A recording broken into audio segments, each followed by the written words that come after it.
The Ideological and Military Strabismus of the Iranian regime, a reading into the roots of failure and deviant confrontation.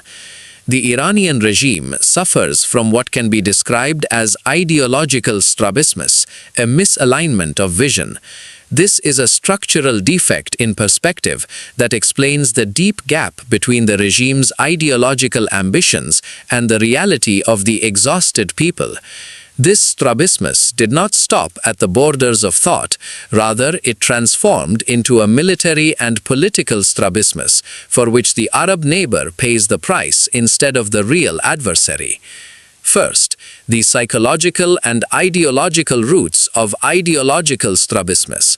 The reasons for the contradictory Iranian behavior are formed through 5 basic pillars that explains its hostility towards its surroundings: inferiority complex and civilizational envy. A large part of the hostility towards the Arab Gulf states stems from political envy.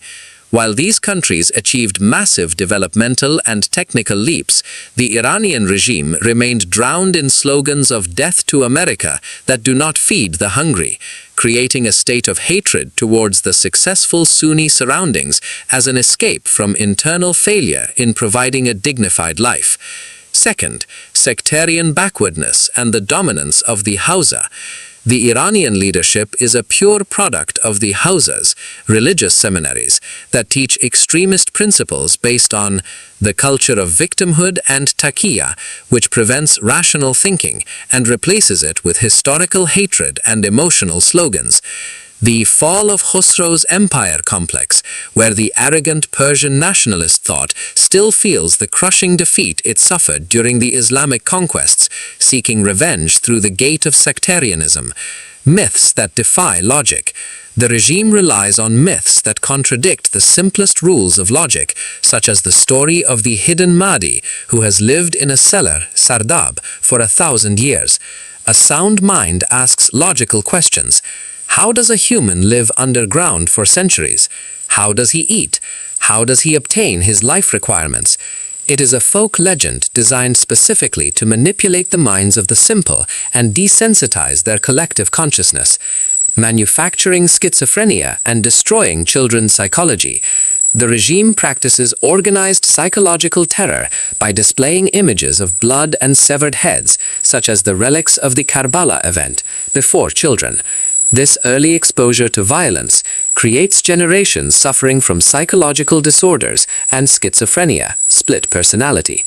This psychological defect reflects on the state's hostile management, its relations with Arab and Sunni peoples, and even its rigid and evasive negotiation style. The conflict between the extremist regime and the conscious people. Despite systematic indoctrination, the majority of the Iranian people did not fall prey to this intellectual strabismus. Sound intuition and a healthy mind rejected this deviant ideology. The evidence is the Iranians taking to the streets daily to demand their stolen rights, rejecting a regime that dragged the country into conflicts for 47 years, sacrificing the people's livelihood for expansionist illusions. Second, military strabismus and the strategy of escaping confrontation with the strong. When Tehran fails to respond to American and Israeli strikes in its depth, military strabismus appears in its ugliest form. The Arab Gulf states, despite not being a part of the conflict, become a primary target for threats within a target bank that reflects this strategic defect. Striking economic arteries and energy.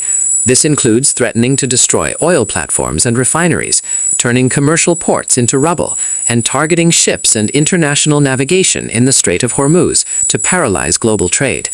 Targeting infrastructure and daily life, seeking to strike water desalination and power plants to create humanitarian crises, destroying power transformation stations to plunge major cities into darkness, and targeting bridges and logistical links to cut off cities. Psychological warfare and terrorizing civilians, by threatening to hit residential towers and commercial centers, targeting educational centers and universities to pressure the public, in addition to cyber attacks to disable communication networks and banks. Sovereign bases, considering airports and military bases in neighboring countries as legitimate targets, simply due to the existence of international defense cooperation. Analytical conclusion. This ideological, political, and military strabismus proves that the Iranian regime lacks the ability or desire to confront major powers face to face, so it settles for targeting its peaceful Arab neighbors. It is a schizophrenic behavior, politically calculating yet ideologically blinded, driven by sectarian hatred and cultural backwardness that sees the success of others as a stab in the side of its obscurantist project. Iran suffers from a fundamental split between the myths of the past and the reality of the developed world, a drain that will not stop until the fall of this thought system that sanctifies backwardness and rejects modernity.